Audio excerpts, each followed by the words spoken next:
One fine day, the east wind traded places with the west wind and stirred things up a bit in the 100-acre wood. And on that windy day, Winnie the Pooh decided to visit his thoughtful spot. As soon as Pooh reached his thoughtful spot, he sat right down and tried to think of something. Think, think, think. Pooh mumbled to himself, but nothing would come to mind. When I was a little girl, I retreated to Pooh's thinking spot quite often. But because the 100-acre wood was always a fairy tale away, my thinking spot became the space between my house and my school.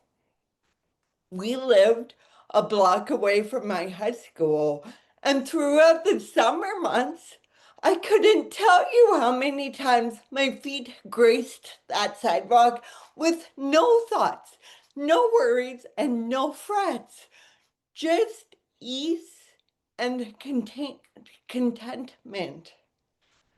But in September, when the leaves decided to relax their grip on the branches above and fall down to that sidewalk, and the green retired from the blades of grass underfoot, that sidewalk became my thinking spot.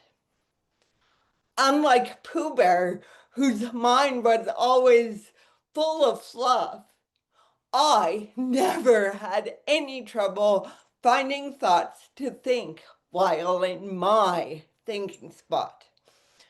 I would spend the time repeating a mix of positive affirmations and self-ridicule.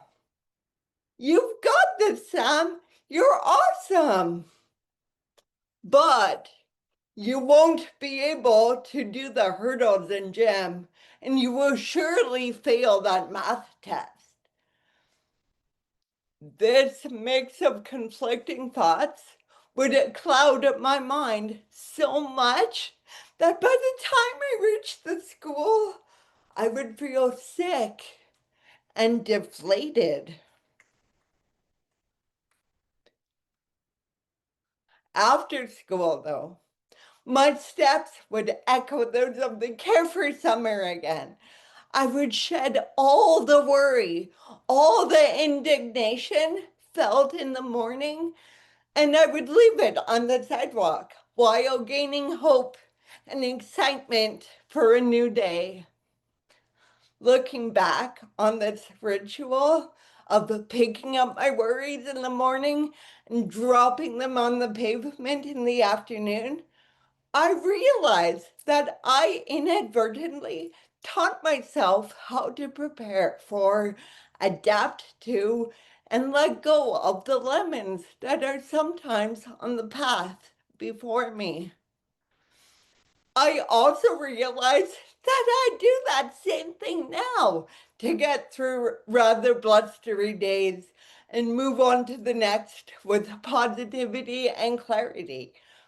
I've just traded that sidewalk to school for a truck ride to work. So, as you, fellow Toastmasters, enter this September, this season full of new stresses, new schedules, new commitments, and new weather, remember to find a thinking spot under a tree or in a truck on your way to work and let it all out. Voice your fears and your indifferences. Leave all your doubts and troubles there.